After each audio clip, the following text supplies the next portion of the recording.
ఈరోజు ఒక ముఖ్యమంత్రిగా, విద్యాశాఖ మంత్రిగా మంచి యూనివర్సిటీలను, ఐబీ లీగ్ టాప్ 10లో ఉన్న యూనివర్సిటీలను తెలంగాణకు తీసుకురావాలనేది మా ప్రభుత్వం యొక్క లక్ష్యం. ఒకప్పుడు మహాత్మా గాంధీ గారు, డాక్టర్ బాబాసాహెబ్ అంబేద్కర్ గారు ఇంగ్లాండ్లో చదువుకోవడం వల్ల, లండన్ స్కూల్ ఆఫ్ ఎకనామిక్స్లో డాక్టర్ బాబాసాహెబ్ అంబేద్కర్ చదువుకోవడం వల్ల ఈ దేశానికి దార్శనికుడిగా మారింది. ఈ దేశం యొక్క దాస్య శృంఖలాల నుంచి విముక్తి మహాత్మా గాంధీ గారు కల్పించగలిగారు. ఒక విజ్డమ్, ఒక మంచి యూనివర్సిటీలో ప్రపంచ స్థాయి అవగాహన కలిగిన, పరిజ్ఞానం కలిగిన విద్యాలయాల్లో చదువుకుంటే ఆ చదువు, ఆ జ్ఞానము మన ప్రాంతము, మన రాష్ట్రము, మన దేశం అభివృద్ధి పదం వైపు నడిపించడానికి ఉపయోగపడుతుందని పేదవాళ్ళు, ముఖ్యంగా మధ్యతరగతి వాళ్ళు, దళితులు, గిరిజనులు, బలహీన వర్గాలు, అదేవిధంగా ఇతర ఆర్థికంగా వెనుకబడిన సమాజము విదేశాలలో, యూకేలోనో యుఎస్లోనో చదువుకోవాలంటే కోట్ల రూపాయల ఖర్చు అవుతుంది. కాబట్టి కొద్దిమంది మాత్రమే అక్కడికి వెళ్ళి చదువుకోగలిగిన పరిస్థితులు, ఆర్థిక వెసులుబాటు ఉంటుంది. కాబట్టి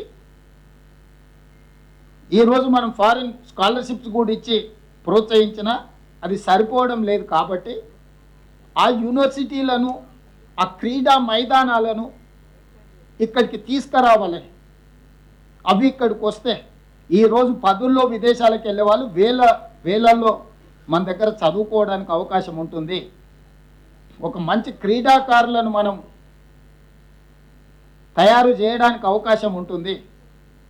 ఈరోజు రాష్ట్రానికి పెట్టుబడులను ఆకర్షించడం ద్వారా 2034కి $1 ట్రిలియన్ ఎకానమీ, 2047 నాటికి $3 ట్రిలియన్ ఎకానమీకి పెంచాలి తెలంగాణని ఈరోజు ఈ పర్యటనను నిర్ణయించుకొని మేము ముందుకు వెళ్తుంటే,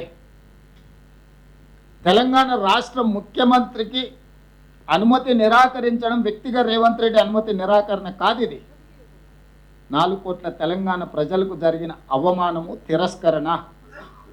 ఈ తిరస్కరణకు కారణం గుజరాత్ ఆధిపత్యం. ఈ దేశ ప్రధానమంత్రి ఇంకా గుజరాతీగానే వ్యవహరిస్తున్నాడు తప్ప భారత ప్రధానమంత్రిగా విషయ పరిజ్ఞానంతో ఈ ప్రధానమంత్రి గారు వ్యవహరించడం లేదు. ఇది తీవ్ర ఆక్షేపణీయము. ఇది తెలంగాణకు జరిగిన అవమానము, తెలంగాణ అభివృద్ధిని అడ్డుకోవడము. ఈరోజు గుజరాత్ ముఖ్యమంత్రిని అమెరికా పర్యటనకు అనుమతి ఇచ్చి 8 రోజులు అక్కడ వైబ్రెంట్ గుజరాత్ 2047కి సంబంధించిన రోడ్ షోలు చేయడానికి, గుజరాత్కి పెట్టుబడులను ఆకర్షించడానికి అనుమతి ఇచ్చి, తెలంగాణ ముఖ్యమంత్రికి అనుమతి ఇవ్వకపోవడము, తిరస్కరించడానికి పొలిటికల్ రీజన్స్ అట్రిబ్యూట్ చేయడం అనేది, ఇది తెలంగాణ సమాజం అంతా ముక్తకంఠంతో ఖండించాల్సిన అవసరం ఉన్నది. దీనికి రాజకీయాలు, రాజకీయ పార్టీలు, ఇతర అంశాలను జోడించవలసిన అవసరం లేదు. భారతీయ జనతా పార్టీ నాయకులకు నేను విజ్ఞప్తి చేస్తున్నా, ప్రజాప్రతినిధులకు నేను విజ్ఞప్తి చేస్తున్నా, మీరు గుజరాత్ను సమర్థించడం ద్వారా నరేంద్ర మోడీ గారి చేతుల్లో, గుజరాత్ చేతుల్లో కట్టు బానిసలుగా మీరు బ్రతకదలుచుకున్నారా? తెలంగాణ ఆత్మ గౌరవాన్ని చాటదలుచుకున్నారా? మీరు ఈరోజు తెలంగాణ ప్రజలకు సమాధానం చెప్పాలి. ఈరోజు తెలంగాణ రాష్ట్ర ముఖ్యమంత్రి పర్యటనను తిరస్కరించడం అంటే తెలంగాణ యొక్క అభివృద్ధిని అడ్డుకోవడమే. ఇది తెలంగాణకు జరిగిన అవమానము. వ్యక్తిగా నేను 25 సార్లు పోయిండొచ్చు అమెరికాకు, మళ్ళీ వ్యక్తిగా ఇంకో 25 సార్లు పోవచ్చు. కానీ ముఖ్యమంత్రి హోదా, ముఖ్యమంత్రి బాధ్యత, రాష్ట్రం యొక్క అభివృద్ధి కోసం చేసే పర్యటనను కేంద్ర ప్రభుత్వం అడ్డుకోవడం చూస్తుంటే స్పష్టమైన వివక్షను ప్రదర్శిస్తున్నది కేంద్ర ప్రభుత్వం తెలంగాణ పట్ల. ఈ వివక్ష ఏమాత్రం సహించరానిది. ఖచ్చితంగా ఈ అంశాన్ని మా legislative party leader, Rajya Sabha Kharge గారు, లోక్సభలో మా నాయకులందరూ కూడా ఈ అంశాన్ని ఖచ్చితంగా పార్లమెంటులో లేవనెత్తుతారు. మా పార్లమెంట్ సభ్యులు ఇక్కడ ఉన్నారు, ఖచ్చితంగా ఈ అంశాన్ని పార్లమెంట్లో, లోక్సభ, రాజ్యసభలో కూడా లేవనెత్తుతాము. ఇది అంత ఆషామాషిగా తీసుకునే విషయం కాదు. ఈ తెలంగాణ వ్యతిరేక భావజాలం నరేంద్ర మోడీ గారు పార్లమెంట్లో పదే పదే మాట్లాడినా తెలంగాణ రాష్ట్ర బీజేపీ నాయకుల మెతక వైఖరి వల్ల ఈరోజు అంత ధైర్యంతో గుజరాత్ వాళ్ళు మన అభివృద్ధిని అడ్డుకునే ప్రయత్నం చేస్తున్నారు. ఈరోజు పెట్టుబడులు తెలంగాణకు వస్తే గుజరాత్కు పెట్టుబడులు పోవేమో, గుజరాత్ అభివృద్ధికి కొంత ఇబ్బంది కలుగుతుందేమనే కుట్రతోని ఈరోజు నా పర్యటనను అడ్డుకున్నారు. వాళ్ళు చెప్పిన లెటర్లో clearance from political angle is declined అంటే what is political angle? Narendra Modi Bharatiya Janata party, Revanth Reddy Congress party. Narendra మోడీది గుజరాత్, రేవంత్ రెడ్డిది తెలంగాణ. ఇదే కదా మీ పొలిటికల్ యాంగిల్, ఇదే కదా మీ వివక్ష. ఒక పక్కన గుజరాత్ ముఖ్యమంత్రికి ఇదే సమయంలో పర్యటనకు అనుమతి ఇచ్చి పెట్టుబడులను ఆకర్షించడానికి వైబ్రెంట్ గుజరాత్ కార్యక్రమంలో భాగంగా అతన్ని విదేశాలకు మీరు పంపించి ఈరోజు తెలంగాణ రైజింగ్ 2047 అడ్డుకోవడము, ఇది స్పష్టంగా రాజకీయ వివక్ష, తెలంగాణ అభివృద్ధిని అడ్డుకోవడమే. అందుకే ఈరోజు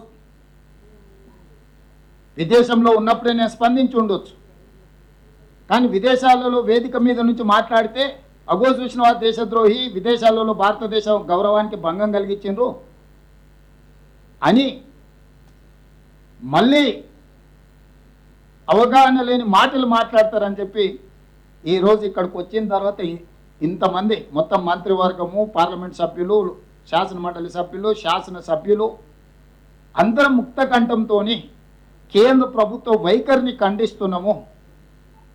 ఇది ఏమాత్రం కూడా ఫెడరల్ స్ఫూర్తికి ఇది విరుద్ధము.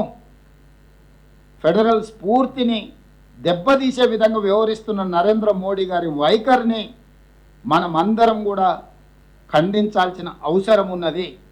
అందుకే ఈరోజు నా పర్యటన అడ్డుకున్నారు, కానీ నా లక్ష్యాన్ని మీరు ఆపలేరు.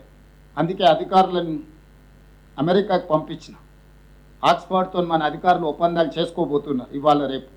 ఇతర యూనివర్సిటీలను కూడా వాళ్ళు సందర్శించి మన ప్రతిపాదనల్ని వాళ్ళ ముందు పెట్టబోతున్నారు. మన రాష్ట్రంలో పెట్టుబడులను ఆకర్షించడానికి అవసరమైన అన్ని ఆహ్వానాలు వాళ్ళు అందజేస్తారు. మన క్యాబినెట్లోని మీకు అందరికీ తెలుసు, Telangana rising global summit invest Telangana నేపథ్యంలో డిసెంబర్ 7, 8, 9 తారీఖుల్లో ఫ్యూచర్ సిటీలో పెద్ద ఎత్తున మనం ఇన్వెస్ట్మెంట్ సమ్మిట్ జరుపుకోబోతున్నాము. దీనికి సంబంధించిన ఆహ్వాన పత్రాలు సంబంధిత కార్పొరేట్ కంపెనీస్ అందజేస్తారు. ఎందుకంటే వాళ్ళు 4-5 నెలల ముందే వాళ్ళ పర్యటనను ఖరారు చేసుకోవాలి. వాళ్ళ కంపెనీలు వాళ్ళ బోర్డు అప్రూవల్స్, ఇన్వెస్ట్మెంట్స్ని బోర్డులో అప్రూవల్ తీసుకోవాలంటే వాళ్ళకి తగిన సమయం ఇవ్వాలి.